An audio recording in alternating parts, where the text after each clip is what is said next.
cross-functional collaboration call. So during that time, what we discussed, so those changes probably I'll just take you through. And timelines, which will be a tentative timelines, because we are yet to sign the agreement with AHA. And the moment we sign the agreement with AHA, the exact timelines on what to do and when to do and when what will happen exactly, and that will come. That's in second week of December. And then this is just first 10 minutes. It's a very, very short presentation on my side. It's more of a discussion. That's how probably we'd like to keep it, because in the last 10 days, I have been receiving more than 20, 30 queries from different countries. So I thought this is a good platform to have that discussion, because there were many, many questions which are very common across the country. So just to kickstart, some of the principles probably for this particular program is we have to be really we have to take a hands-off approach once the program kicks off. I do remember one of the discussion we had during the last call was the question was, okay, so how much data country will be getting? So can we have access? Can we have access to center-wise data? Can we have access to country-wise data? So one principle we have clearly laid out is we are facilitating this, we are sponsoring this, but till the time when the hospital is onboarded with AHA, that's when AHA, hospital and physician society, they will be coordinating within them, and we will be really, really hands-off. We want access to any kind of data, and it will be totally depending upon AHA and the hospital at the end of the day, how they want to utilize the data.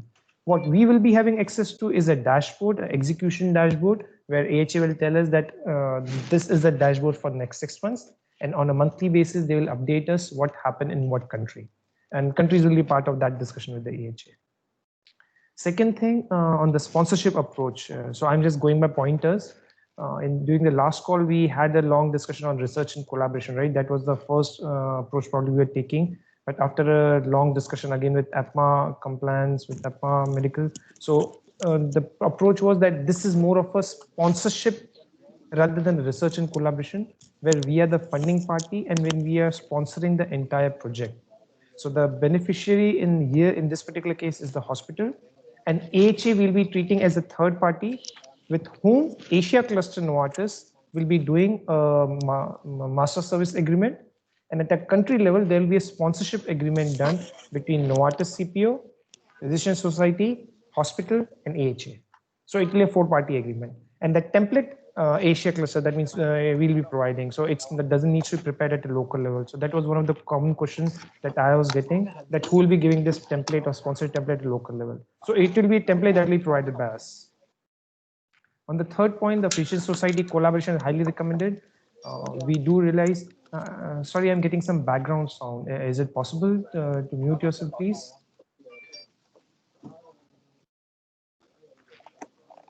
So during the early exercise, when we were asking the countries, what is your preference to go via society, via hospital? So we had a mixed response.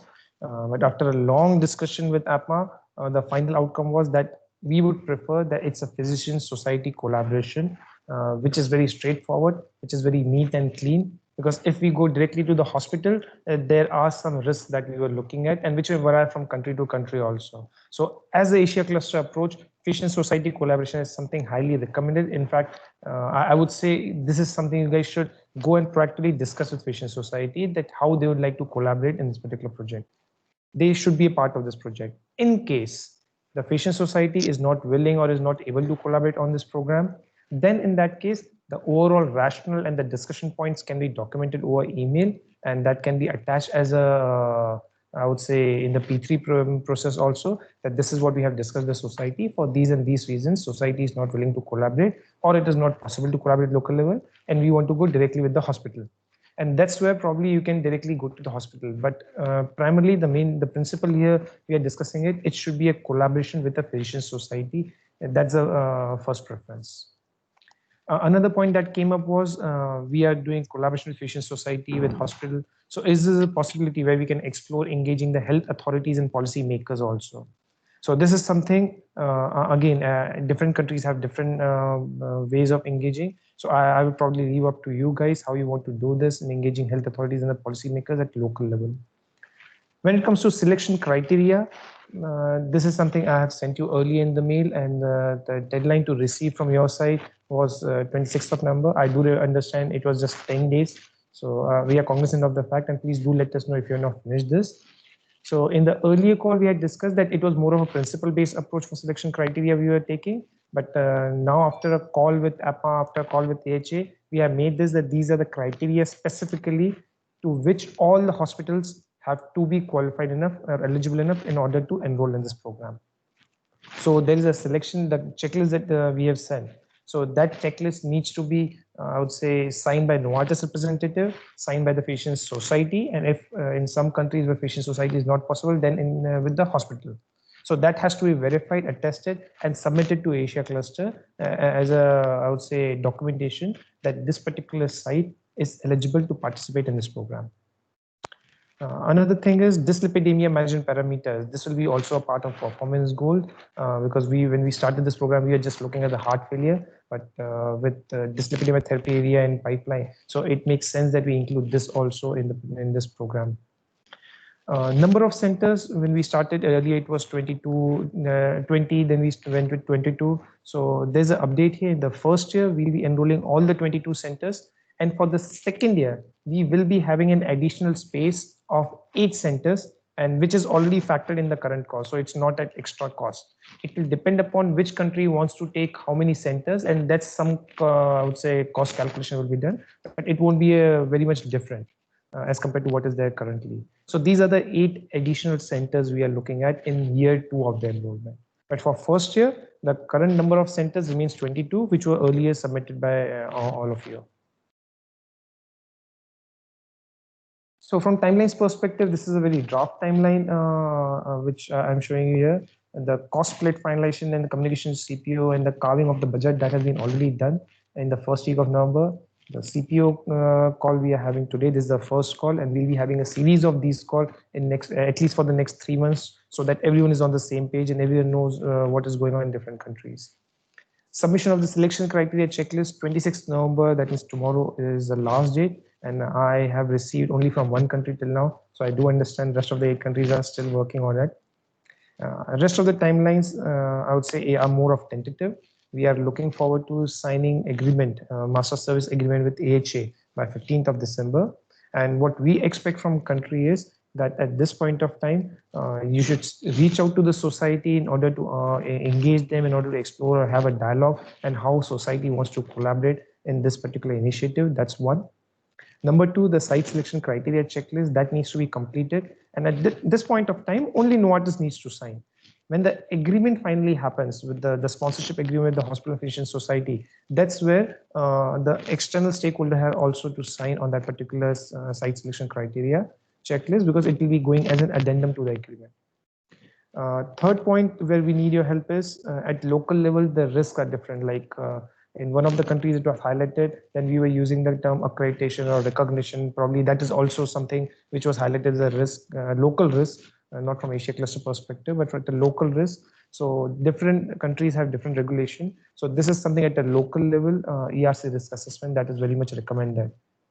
And fourth and final point, what we need at this point of time is we will be reaching out to you to understand further your preference and readiness, where you want to be in the wave 1 of the site recruitment, which is from 0 months to 3 months. That means the number of sites in your countries will be recruited in the first 3 months, or wave 2, where it's from starting from 3 months to 6 months of the signing of the contract. So it will be depending upon your preference and your readiness with the patient society in the hospital, how they want to, in which wave they want to be enrolled. Okay, so this is all from my side. Anything probably, Jayanti, you'd like to add from your side? No, just one thing to add, and I think of interest to Singapore, Ravi, is the executive committee that AHA is putting together. Oh, yes, yes. Yeah, can you mention that? Yeah, absolutely. So the way it works is many of the countries, they have the question that what are the performance goal, what does the CRF look like, what is the data that needs to be submitted by the hospital. And to be honest, at this point of time, we don't know, because the process is that once we sign the agreement with AHA will ask for nominations from individual country, one nomination from one country, and then they will form an expert panel at the Asia cluster level. That expert panel will decide that what are the performance parameters for heart failure, for dyslipidemia, and what is the data that needs to be submitted by the hospitals to AHA. And this data, again, I just wanted to highlight because this is again a common question. It's not an individual patient data. So there is no as such CRF. It's an aggregated patient data. And aggregated patient data in terms of it is submitted in the form of Excel and just uploaded on the PMP platform of AHA, where it is automatically kind of taken by the country name, center name, and added onto the list. So that training on the PMP platform will be done by AHA, the Excel sheet and all the automated tools that will be provided by AHA. The video is actually there on the for the PMP platform on AHA website if anyone is interested. But it's a very simple process. Just need to update the Excel sheet. That's it. So that's how we are looking at the data collection. Also, it's a more of aggregated data. And I just want to let Singapore, Oliver and Megan know that AHA is also considering including Carolyn Lam and another expert into this expert council, just for your knowledge, because they have standing with AHA from an international perspective, and they will also have somebody from AHA, one of their cardiologists, on that expert panel. And the intent of the expert panel is to have an independent clinician review, or as Ravi mentioned, of the input and of the data, etc. Yeah, that's great. Thanks, noted. yeah, just for you all to know as well. So I think, Ravi, do you want to open for questions? Absolutely. Yes. Hi there. Thanks very much, Ravi. And I have a question, and sorry if I kind of I missed the context. Where does Carolyn Lam fit into this? What is she like? Is she kind of like part of AHA, or is she from Singapore? She will be invited by AHA to be on this executive committee that oversees the program for Asia. Okay, yeah. Good. That's good to know, because I have had interactions with Carolyn Lam. She's great, super enthusiastic, and just she may be one person we could use in Korea, like get her in front of whoever we need. Yeah. When we identify. Yeah. She's already one of the lead PIs for Paragon. So certainly, as it is right now, she's already one of the key international speakers, but certainly on this program as well. Yeah. Okay. Eventually, I don't know whether she has been officially approached by AHA, but just to let the team know, just in case she reaches out, and we'll keep you updated. Yeah. Okay. Great. Thank you. Sorry, I was presenting, so probably I was not sure. There are some hands also raised, and someone just spoke also. So please continue. I think David had a question in the chat.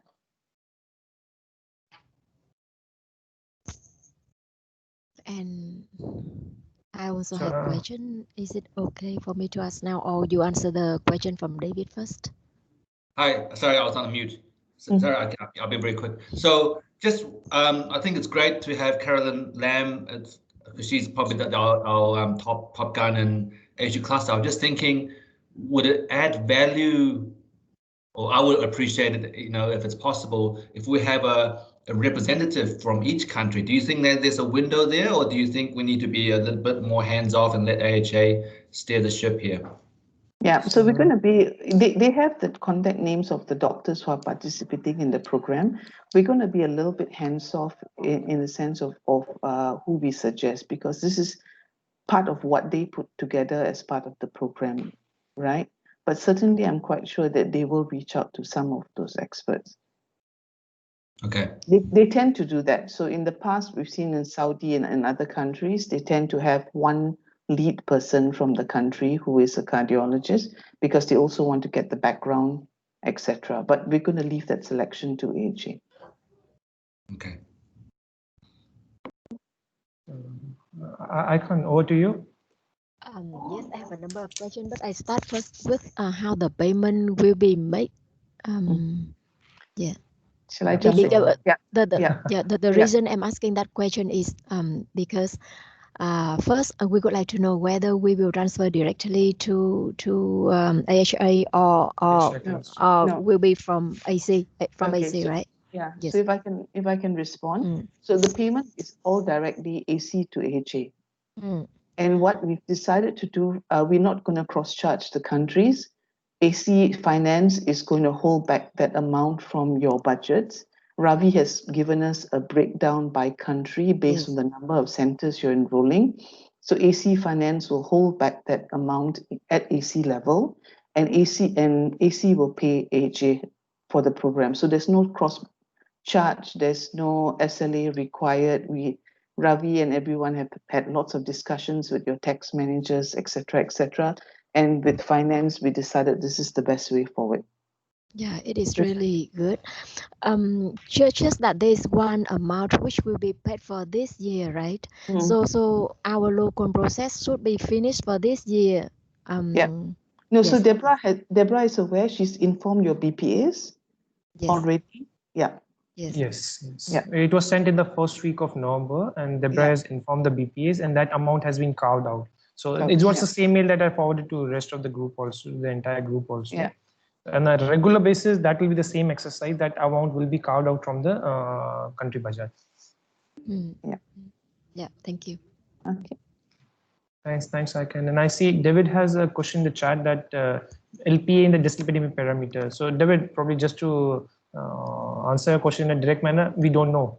It will be the expert panel who will be deciding on the performance goals and the parameters. We can provide a suggestion, but at the end of the day, they will decide. They'll decide. Okay.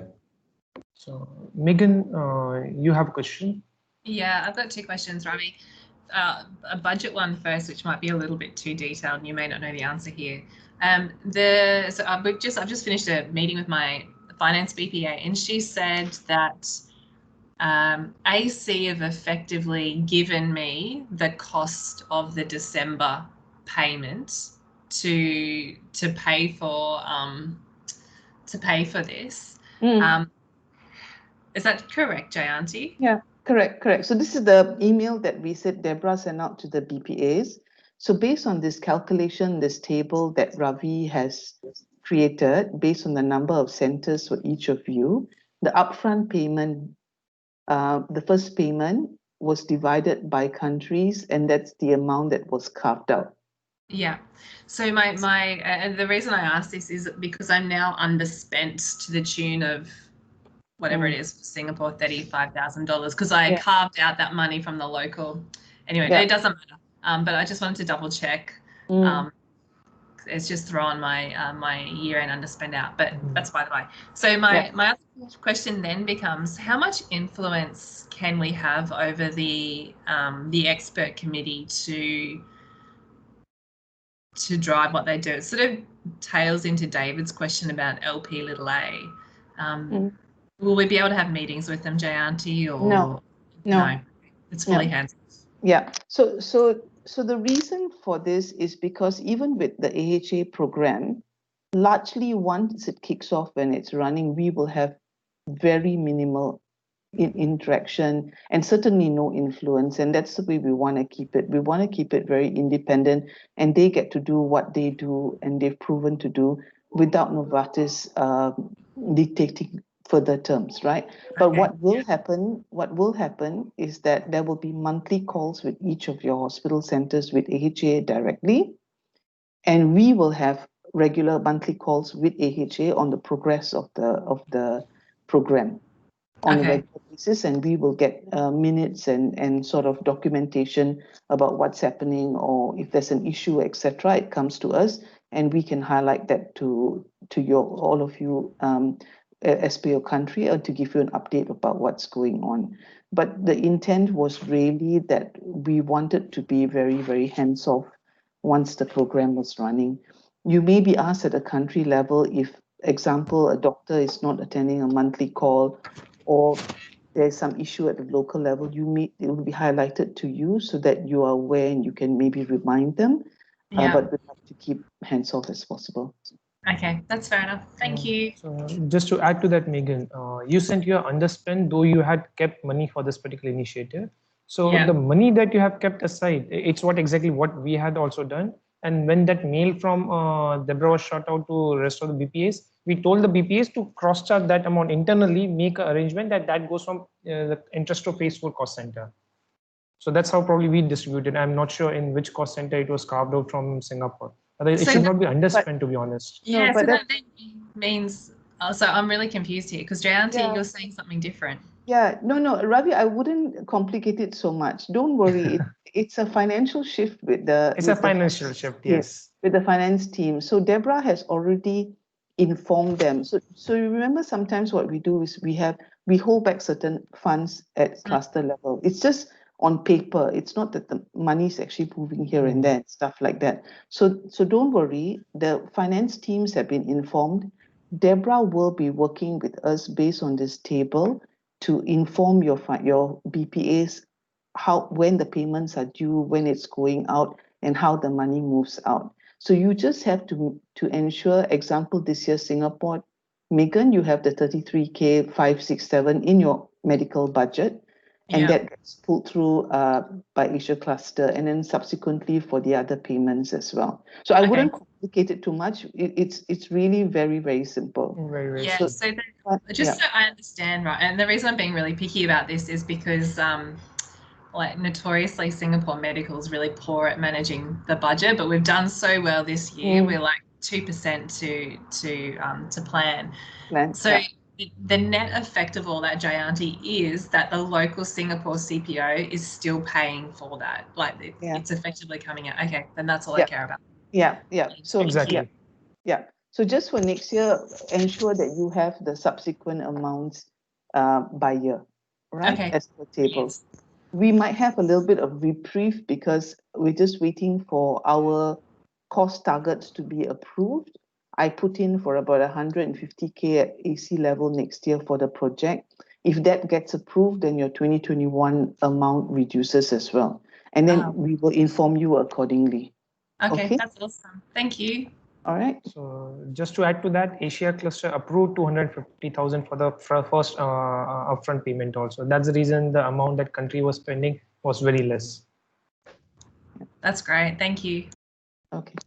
And thanks, Megan. So I think Olivia has a question, but after that, may I have another question? Sure. After Olivia, yeah. Oh, my question is also more on the operational side. So I understand the project is run with AHA as a third-party vendor. So I believe the AHA has been onboarded to the vendor system. But since we have a contract in place on a country level, would we need to do something for approving AHA to operate in their respective countries? No. So vendor registration is required when there is some, in this case, the payment is made from Asia Cluster, and we have already done the background work in this case. AHA has been registered as a vendor and it's in contracting phase already. So at country level, you won't have to get into that for sure. Yeah. Okay. At the country level, we will provide you with the P3 approval number for the project, and also the MSA, as the Master Service Agreement, as any supporting document you might need at the local level. Okay. Yeah. Thanks for clarification. Yeah. Thanks, Oliver. I can't. Yeah, I have one question regarding to the sponsorship agreement, the four-party sponsorship agreement that you have mentioned. For our case, local society is not involved, so there will be three-party agreement, and because we have three centers, it means that there will be three different agreements, right? Yes. So the two question is, first, the template will come from us, or is there any template that we can localize? And second, is there any amount in that agreement or not?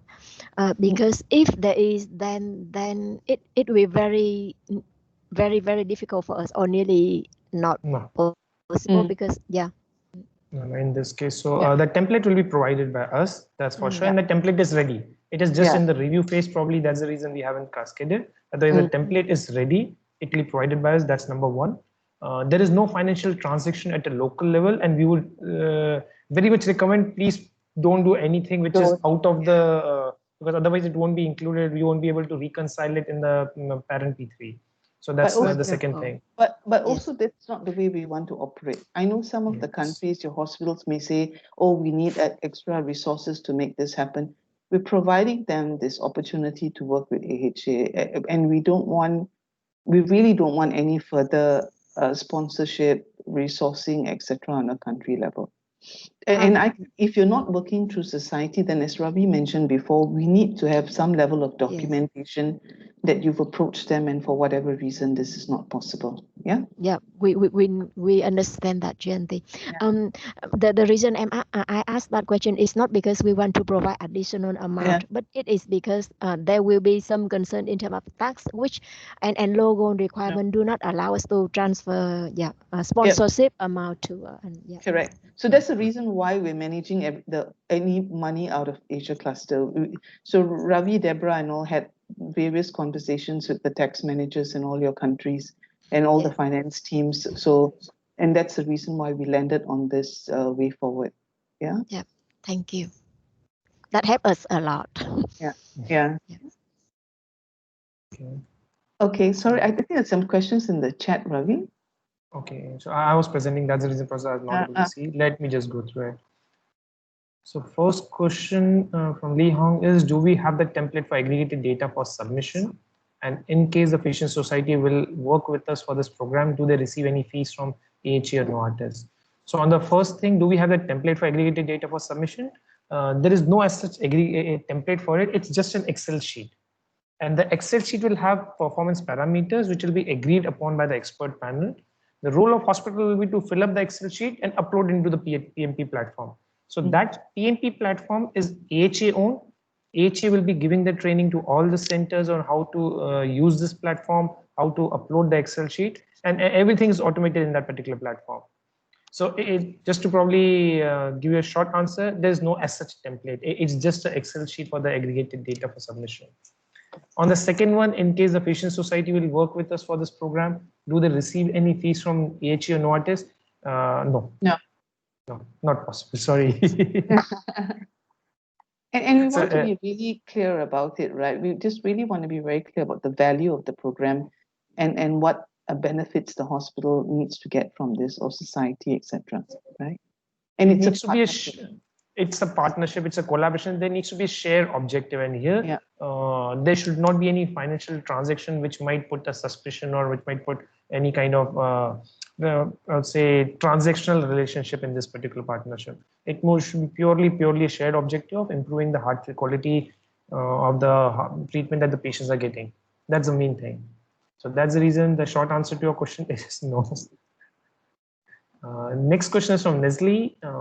Can I kindly clarify on the submission of the selection criteria checklist? Is it more of an internal assessment as to readiness of our target physician hospital for the program, or is it tantamount to the commitment of the medical society to participate? Okay, so probably I can answer this in two manners. Number one, in the first phase, when we are asking you to submit the checklist, it's more of an internal assessment. Novartis representative, that means you will sign on the checklist and you will submit to us to just document that this checklist, I would say this particular hospital, you have evaluated as per this selection criteria. That's part one. Part two, it will depend upon whether you are going via physician society or via hospital. If you're going via physician society, and that's the recommended path, so then the physician society will have to sign on those checklists once you have the agreement with them. As I said earlier, it will go in the appendix of the agreement also. So it's a kind of, yes, commitment from the medical society also, that they also have skin in the game. So that's very important. If the option in the country is to go via hospital, so the first thing you have to do is to again document the rationale why not physician society. So that's the first thing. And second thing, then the hospital representative will have to sign on that particular checklist that yes, my hospital meets all the selection criteria. Is it a fair answer to your question, Leslie? Yes. Thank you for the clarification. Thank you.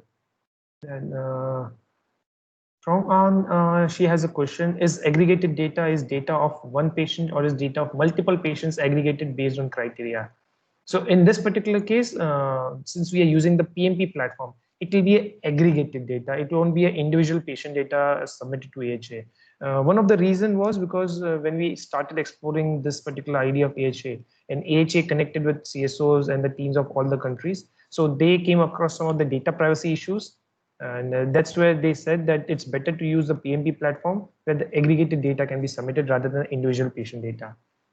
So it was just to circumvent and just to avoid probably the data privacy laws of different countries.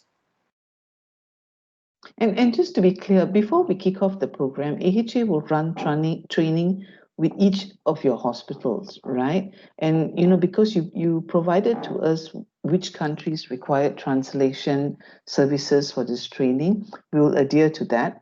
But certainly the centers will, and the doctors and nurses, etc., will get training on what to do, how to submit baseline data, etc., and what they will receive on a regular basis, including all the tools from AHA as well. Yeah.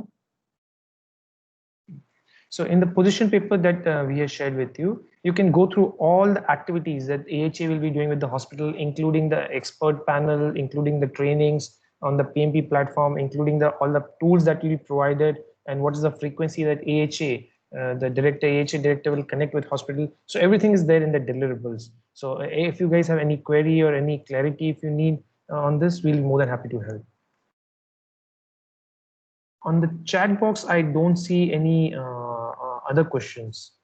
So and I don't see any hands also raised. So any questions probably I'd like to ask? Okay, so one question has come up. The first, for example, the first one, the hospital has 100 newly admitted heart failure patients.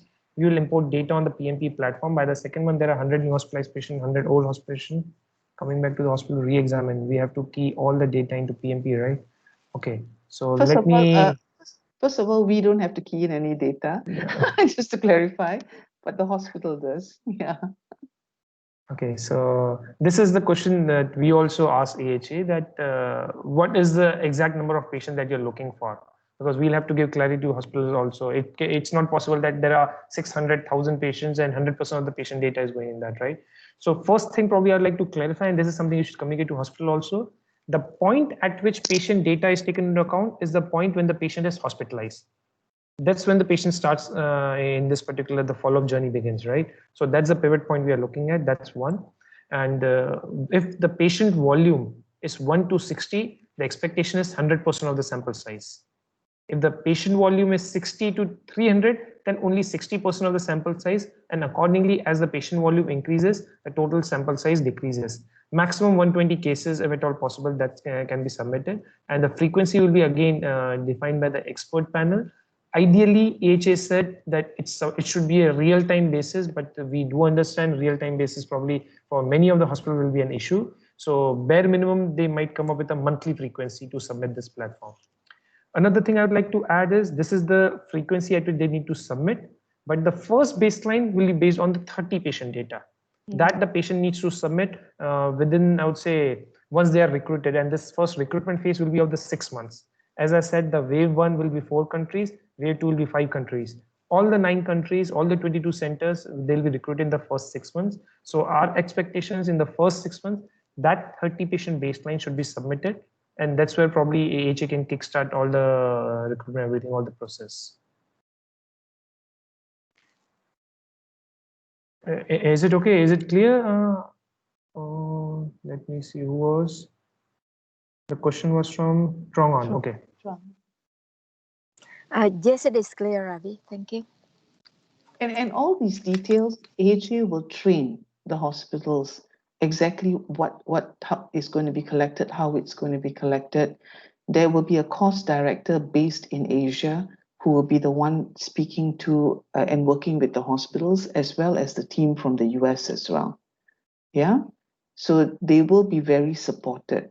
I understand it's very new and we've never tried this before, but where we've seen it being run out, they do get a lot of support from AHA in terms of what to do and how to do. Yeah. So guys, one thing is for sure, this is the first time we are doing, and there will be situations not only today, even 6 months down the line, where we'll be entering into a very, very ambiguous situation. So just don't be worried about it. AHA will be there to support, and we need to be very comfortable with this ambiguous situation because it's the first time, right? The other thing that's going to be very different for us is that we have to be hands-off. I mean, we can support with issues on the ground for sure, but largely we are not going to be driving the program, right? It really has to be hands-off and allow AHA to do the work with the hospitals. And that's to ensure the integrity of the program and that the program runs the way it's supposed to. Yeah.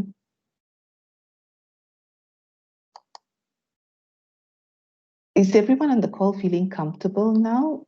Because I know it is very new and it can be very scary, right? But please feel free to just ask anything.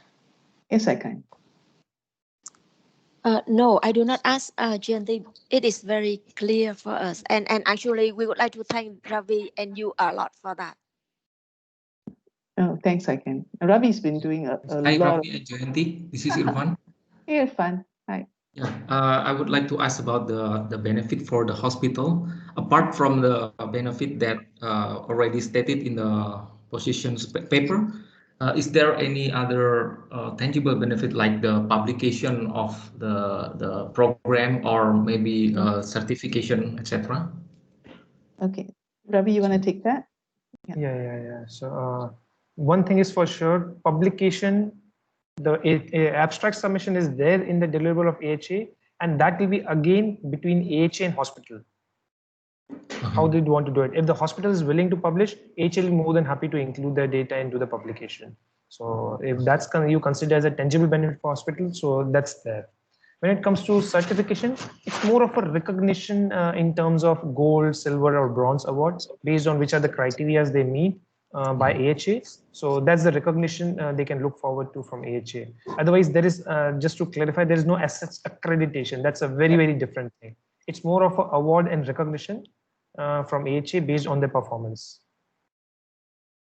We had a very tough time discussing on the accreditation recognition awards, and that's when probably the clarity started that accreditation is something which can be used to market the hospital that we are now AHA accredited. It's not the case. So just to probably clarify to everyone on the call, it's more of a recognition and the awards. And the awards have category: bronze, silver, gold, and gold plus. And Irfan, and to everybody, right? So just to be clear on this point, in the sponsorship agreement that the country signs with the hospital, there is a clause there in the agreement that says that the hospital does not use this to promote.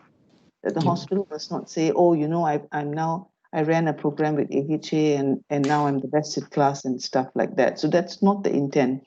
The intent is really to up the standard of the hospital in terms of treatment of heart failure and dyslipidemia.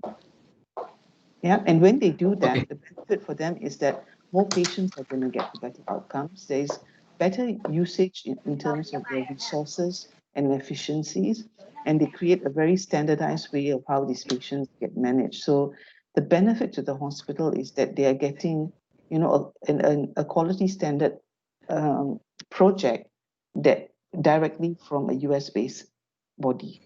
Yeah. Okay, thank you. Jayanti and Ravi.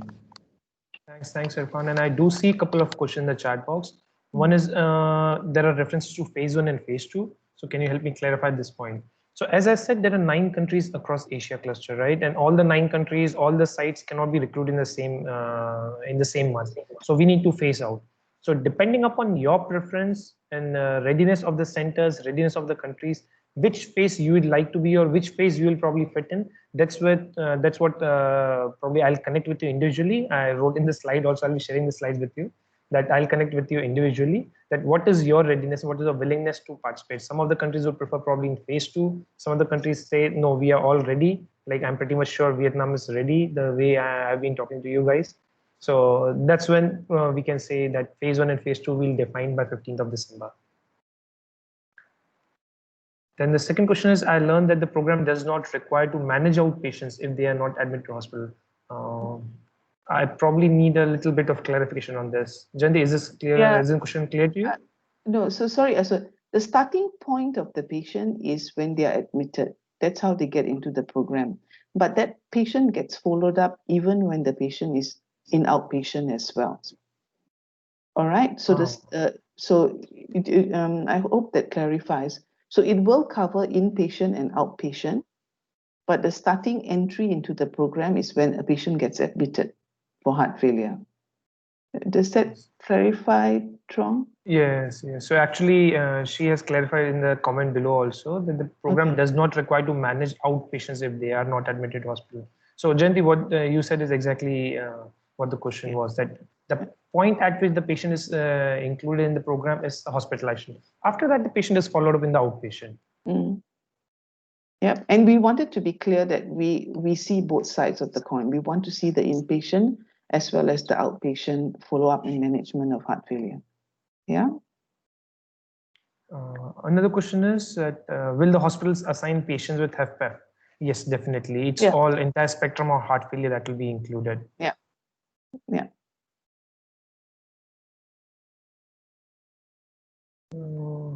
These are the questions I can see in the chat box. Any further questions? Any comments? Yeah, I would like to see ask one hand raised. Yes. Oliver, yes. Just one question. So, I mean, we had a few discussions with the centers that we would like to enroll from a Singapore perspective, but the center always asked for more information, right? And up to this point, it was very difficult to provide anything. Even the information provided on the AHA website is rather limited, right? So when I recall in August when we had another alignment meeting, there was a discussion about having a meeting between AHA and the centers to provide more information before the centers sign any contract or something like that. Would there be still a chance if I just... Yes. No, yes. Okay, so Oliver, honestly, the starting point now is for us to sign the agreement. The moment the agreement gets signed, then AHA can start kicking off all the other preparations that needs to happen but what we want now is to get the master service agreement signed as quickly as possible, and that's what we're working towards. Okay. Yeah. But certainly, yes, before the program actually gets kicked off, there will be calls with countries. They will also run the trainings with the countries in terms of what to do and how to do with the hospitals. Yeah. Okay, cool. Thanks. So just to clarify on that question, Jayanti, the agreement that you mentioned needs to be signed, the master service agreement, right? Master service, yes. And then followed by the local sponsorship agreement. Yeah. So where we are with everything, as Ravi mentioned on his timeline, right?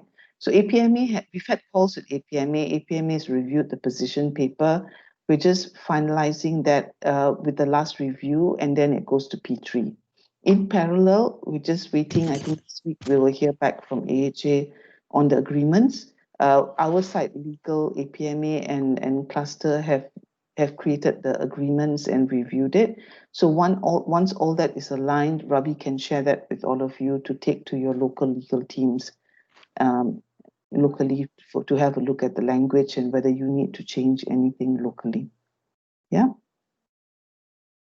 It's just taking a really long time because we don't know anybody, nobody's done this across countries. We've had countries that single countries signed up with AHA and they managed the process, right? But this is probably the first time it's been a cluster of countries on a project, and hence it required a lot of additional discussions with various folk stuff. So very sorry for the length of time it took us to get to this point. Yeah, in the final lap, just to kickstart. And then a new marathon will begin. Yeah. Yes. Oliver understands this. He's working with me on another project. So actually, it came to mind that I probably reach out to Ravi separately to understand a bit on the process of how to get AHA into the vendor list as a third-party vendor. So in fact, once a vendor, you don't need to take them. Okay, you are talking about some other vendor also. Yes. Oliver, slightly different. Yes. AHA is the sole provider. There was no competitive bidding. Yes. But still other processes, still a lot of processes and due diligence and legalities that we had to overcome. Yeah. Just maybe in the, sorry, it's not related to this one, but Ravi, did you have to go for SQA for AHA? No. Okay, cool. I think you have a separate conversation. You have a separate conversation with Ravi. Yes. Sorry to interrupt. I have had a very bad experience on SQA 2 years ago. So the moment you said SQA, and that memories came to me. Okay, it's a very difficult process. It's a very difficult process of the SQA once that kicks in. Correct. So we are learning that on a different project, but you can learn everything else from Ravi. We did that SQA with one of the vendor 2 years ago, so I can explain it to you in another call. No worries. Yes, sure. Take it offline. Thank you so much. Thanks, Oliver. I see one question popped up. Okay, so phase 1 and phase 2 country, is it not clear? Trongan? I'm not sure. Trong, do you just want to speak up your question? Just unmute yourself and.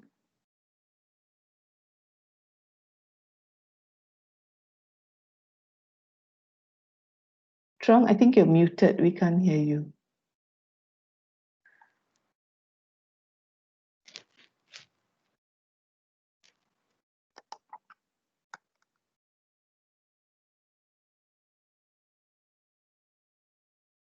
Okay, probably just to reiterate, the phase 1 is 4 countries and phase 2 is 5 countries, and we can't recruit all the countries in this at the same time, right? So that's what we are planning to do in phase form, phase 1, phase 2, or wave 1, wave 2, as we say.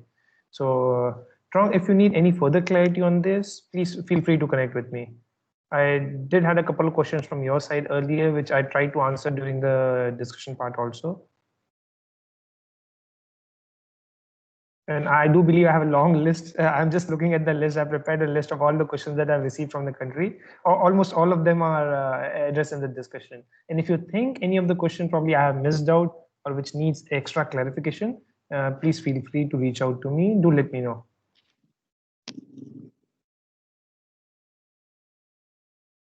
Okay. So are we good, guys? Is everyone feeling comfortable with the program now? Yeah. Great. Okay, so that's 11 minutes short of the estimated time. That's good. So I'd love to give you 11 minutes back to your life. Thank you so much, guys, for joining in. Thank you so much for the call. And again, probably just to reemphasize, if you need any clarity at any point of time, please feel free to connect. Don't hesitate. I'm accessible, and just drop me a message on Teams or just drop me an email. I'll try to get back to you as soon as possible. And thank you so much, Jayanti, for everything for this project. This is a project which will really bend the curve for the heart failure patient Asia cluster. Looking forward to it. Yeah, thanks everyone. Lots of work still ahead, guys. So we're just getting started, but I think it's going to be very exciting. And thanks to all of you for getting involved and participating. Yeah. Thank you very much, everyone. Thank you, Jayanti. Thank you, Ravi. Thank Bye. you. Bye bye. See you guys. Bye. Bye. Thank you, Jayanti and Ravi.